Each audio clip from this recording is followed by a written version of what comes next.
চাইতে এসেছি। আমি আপনাদের প্রত্যেকের কাছে প্রার্থনা করতেছি, রাজ্যবাসীর নজর কাটছে বরানগর বিধানসভা কেন্দ্র। এই কেন্দ্রে তৃণমূলের সায়ন্তিকা বন্দ্যোপাধ্যায়, বিজেপির সজল ঘোষ আর সিপিএমের সায়নদীপ মিত্র ভোট বাজারে নেমে পড়েছেন কোমর বেঁধে। এই ৩০০ ত্রিকোণমিতি কিন্তু কিছুতেই মিলবে না।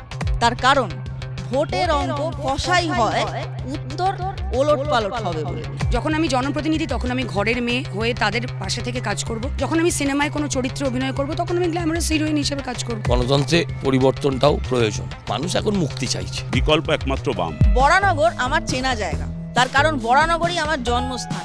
আর এই মুহূর্তে আমি দাঁড়িয়ে আছি লিটারালি আমার পাড়ায়। বরানগরের ইতিউতি আপনারা খুঁজলেই পেয়ে যাবেন বিভিন্ন ইতিহাসের নিদর্শন, পাবেন সংস্কৃতির নিদর্শন। কিন্তু জানেন কি বরানগর আরেকটা বিরাট কারণে বিখ্যাত? কারণটা হচ্ছে মশা। হ্যাঁ, এখানে হেলিকপ্টারের সাইজের মশা আমি নিজে ছোটবেলা থেকে দেখেছি। এছাড়াও বরানগরে রয়েছে বিভিন্ন এলাকায় জল জমার দীর্ঘকালীন সমস্যা। একটু বৃষ্টি হলেই সুইমিং পুল। জল জমার সমস্যাটা আজকে থেকে না, প্রথম থেকেই এখানে জল জমার সমস্যা। বিটি রোডটা উঁচু এবং সাইডের জায়গাগুলো নিচু, যার ফলে বৃষ্টি হলে জলগুলো ওখানে গিয়ে স্ট্যাগনেন্ট হয়ে যায়। এটা তো আর তৃণমূল কংগ্রেস বানায়নি ভৌগোলিক অবস্থানটা। কিন্তু আমি যদি মনে করি যে আমি জল সরাতে চাই, তো আমাকে তো জায়গায় পৌঁছতে হবে, তা নাহলে আমি সরাবো কি করে? আমাদের সাংসদ অধ্যাপক সৌগত রায় বাগজোলা খাল সংস্কার করেছেন, ডিসিল্টিং করেছেন, তারপরে কিন্তু অধিকাংশ জায়গা জল জমা আমাদের এখানে কমে গেছে। আজকাল আবার গোদের ওপর বিষ পড়া হয়েছে কি জানেন? বরানগরকে লোকে মজা করে আদর করে ডাকছে কি বলে? গামলা বলে। এখানের ভৌগোলিক অবস্থানটা অ্যাকচুয়ালি উল্টো গামলার মতো। বিটি রোডটা উঁচু আর সাইডের অ্যাডজেসেন্ট এরিয়াগুলো নিচু। সেটাই ভৌগোলিক অবস্থানটা তো আর তৃণমূল কংগ্রেস বানায়নি। কনস্ট্রাকটিভ ক্রিটিসিজমে আমার আপত্তি নেই, কিন্তু কনস্ট্রাকটিভ ক্রিটিসিজমের কন্টেন্টই যদি না থাকে তাহলে মুচকি হাসু। কি মনে হচ্ছে এবারের ভোটে কি আপনাদেরকে আবার শূন্য থেকে শুরু করতে হবে, নাকি এবারের ভোটের ফলে কিছুটা একটা বদল আমরা দেখতে পাবো? শূন্য অতীত, শূন্য দিয়ে শুরু হয়ে গেছে, এবার সংখ্যায় পৌঁছাবো। এমন সংখ্যা নিয়ে যাবো, বিধানসভা কিভাবে চলবে আমরাই ঠিক করবো। মানুষও তার প্রস্তুতি নিচ্ছে, আমরাও তার প্রস্তুতি নিচ্ছি। কলকাতা বলুন বা বরানগর সংলগ্ন অঞ্চলে এবছরে রামনবমী নিয়ে যে সাড়ম্বরে যে উদযাপন দেখা গেছে, যে উন্মাদনা দেখা গেছে, সেটা কিন্তু অন্যবারে এরকম কখনো এই এলাকা বেশ দেখেনি।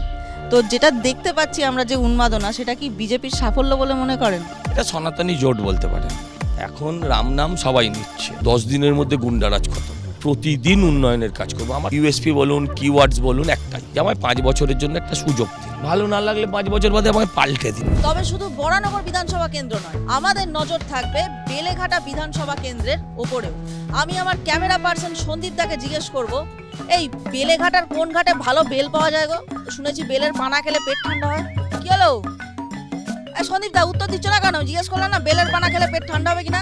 যাই হোক, সন্দীপ দা মানে আমাদের ক্যামেরা পার্সন কোনো উত্তর দিতে চাইছেন না, কিন্তু আমাদের প্রার্থীদের দিকে আমি ছুড়ে দেবো অবশ্যই কিছু প্রশ্নবান। আমার মনে হয় তারা আমার প্রশ্নগুলোর উত্তর দেবেন। চলুন দেখে নিই। বিধানসভা প্রার্থী হিসেবে প্রথমবার ভোটে লড়ছেন, চ্যালেঞ্জিং মনে হচ্ছে বিষয়টা, নাকি ফুরফুরে আছেন? না, আমি ফুরফুরে আছি। ফুরফুরে লাগছে নাকি বেশ চাপে আছেন বলে মনে হচ্ছে? মানুষের উৎসাহটাই আসল। আমি বেলেঘাটারই ছেলে, মানুষের সাথে আমিও আছি, 2016 সাল থেকে আছি। মানুষ তার প্রতিক্রিয়া দিচ্ছে, কে ভালো কে খারাপ। আমার উপরে মমতা বন্দ্যোপাধ্যায়, মাথার উপরে অভিষেক বন্দ্যোপাধ্যায়, গোটা পার্টির কর্মীরা, এবং আমার 8টা ওয়ার্ড বেলেঘাটায় 8 জন সিনিয়র দক্ষ কাউন্সিলর এবং সাংগঠনিক নেতৃত্ব আছেন। সবাই খুব সুন্দরভাবে নেবেছেন। টিভি নিউজে এবং সোশ্যাল মিডিয়ায় যে ক্লিপিংগুলো আমরা দেখতে পাই, তাতে দেখি সিপিএম প্রার্থীরা যখন ভোট প্রচারে বেরোন রাস্তায়, তখন বহু মানুষ তাদের খুব আশীর্বাদ করছেন। তাহলে সেই আশীর্বাদগুলো কি ভোট বাক্স অব্দি পৌঁছাচ্ছে না?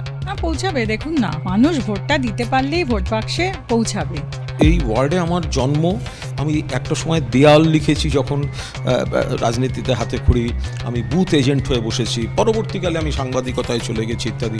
বাকি ঈশ্বর যা করবেন। মমতা বন্দ্যোপাধ্যায়ের ব্যাপারে তার যারা অনুগামী তাদেরকে হামেশাই বলতে শোনা যায় যে সব কেন্দ্রে উনিই প্রার্থী। তো বিজেপির ক্ষেত্রে কি এরকম আমরা শুনতে পাবো যে সব ক্ষেত্রে মোদিই প্রার্থী, কিন্তু তার যোদ্ধা হিসেবে আপনারা রয়েছেন? কোনটা ঠিক? মোদিজি হচ্ছে আদর্শের প্রতীক। মোদিজিরও হাত ধরে একই বার্তা আমরা প্রত্যেকটি কেন্দ্রে শুধু নয়, প্রত্যেকটি রাজ্যে এই বার্তাকে বহন করে চলেছি।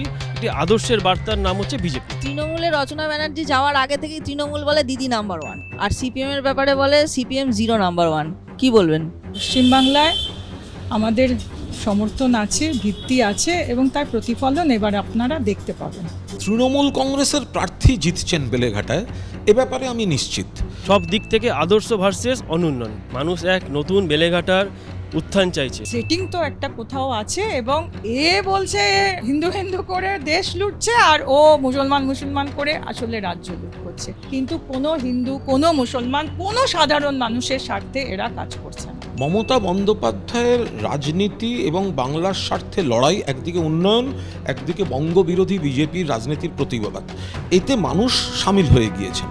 আমি কথা দিচ্ছি, যেদিনকে বিজেপি এখানে ক্ষমতায় আসবে সেদিনকে বিরোধীদের উপরে কোনো আক্রমণ হবে না।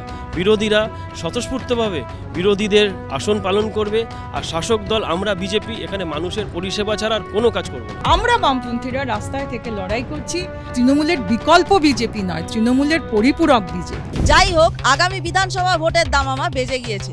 সমস্ত দল তাদের প্রার্থী তালিকাও প্রকাশ করেছে, আর দলের প্রার্থীরাও শুরু করে দিয়েছে তাদের ঝিকিমিকি টুম্পা প্রচার একেবারে জোর কদমে। এবিপি আনন্দ, এগিয়ে থাকে, এগিয়ে রাখে।